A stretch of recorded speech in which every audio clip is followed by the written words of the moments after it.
number of parents out there who don't take care of their children in these kind of ways that are very necessary.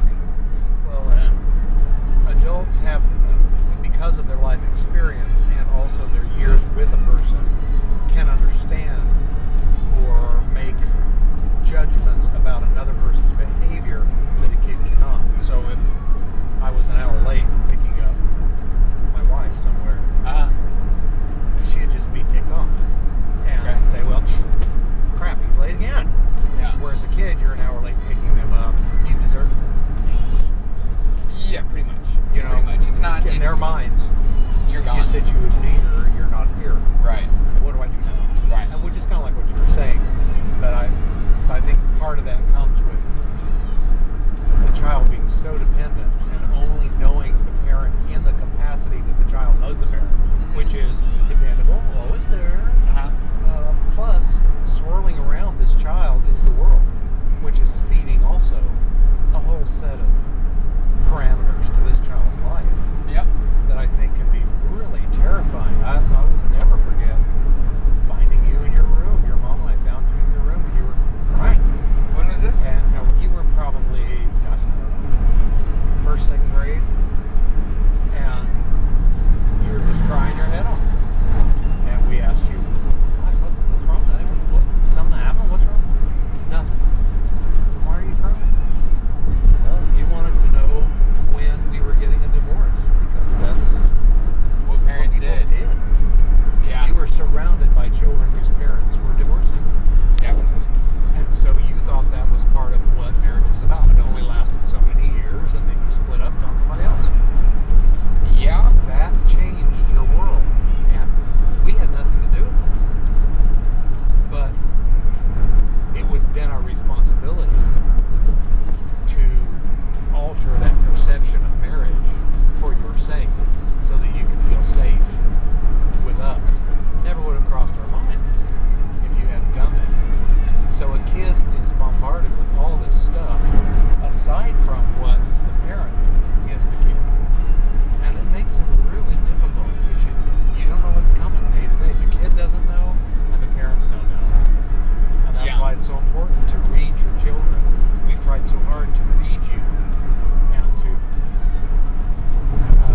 try and see the signs of things that were happening, so that we can at least ask you about it, even if we couldn't do anything about it, even if you couldn't express them, or wouldn't. At least we knew, something's going on here, and it alerted us. It alerted us to be attentive to where you were coming from. And not all parents do that. And I think that's part of good parenting, is reading your children to see, where's my kid coming from? Yeah. What's going on here? And it's very hard for me personally not to take that personally. Sure. Because, that's just part of my self-esteem issue, is that it's my fault. There must be something I can do to fix it. I was gonna say, that's hard.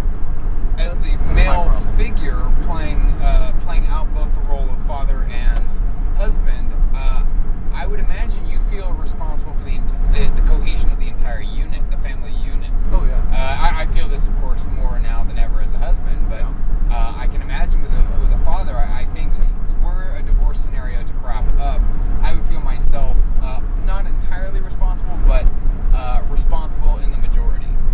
Because I would feel as though, as the male, it's my job to unify this front. In ways that it might be for a mom, but I think it's kind of it's a built-in factor of the whole bringing home the bacon kind of idea. Making sure that you are the last guy, you are the supreme authority on the family as a male. I think, and I think that's why you have moms who are like, "Oh, that's fantastic! I can tell the kid to do it all day long," and then dad rolls around, and then it happens in the first second. Right. And I think it's because whether it's real or not in the minds of all the family members, as a child, and I would argue even in my new state as this new husband, I would argue that the role of the male is shared by those around him in the family, as well as the male himself, regarding the well-being and health of that family. Right. That is another thing that you're an example for. I guess that's the thing. The extent of your father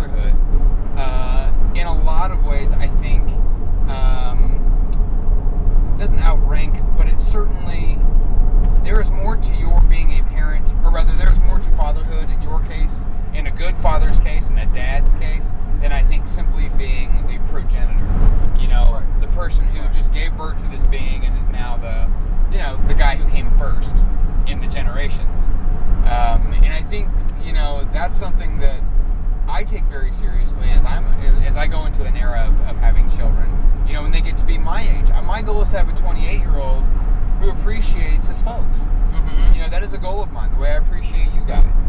You know, and you have to do things properly in the meantime in order to have that come to fruition, I think.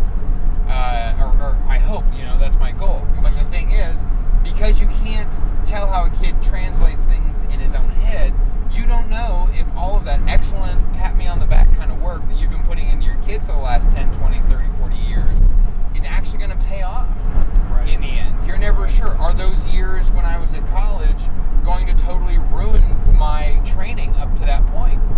Because that was, I know for you particularly, when I got back from school and I was, in a lot of ways, I'd opened up different parts of my being.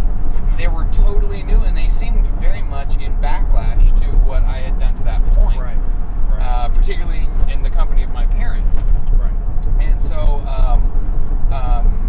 you know, it's a concern. I don't know if I'm going to have a kid, even if my kid is a little more unusual and translates things in his or her head differently, it will probably be differently in ways unlike the way I did when I was their age. Even if my message is essentially a mirror of what you gave me back in the day. So there is just no way to really know how things are being done in your kid's mind. And therefore, every move that you make in your relationship with your child, I think, and probably your wife and anyone, because we all, you know, that's part of the, you know, the problem with men and women trying to talk to one another. They all translate things differently. And so, inevitably, you're talking to one another about the same thing, supposedly, and yet nothing's making sense to either party in any way whatsoever. Multiply that by a child who doesn't even speak the language yet. You know what I'm saying? And it's a freaky prospect. I look forward to it, and I'm really grateful to have you as an example on the dad front, not just as the parent, as the other half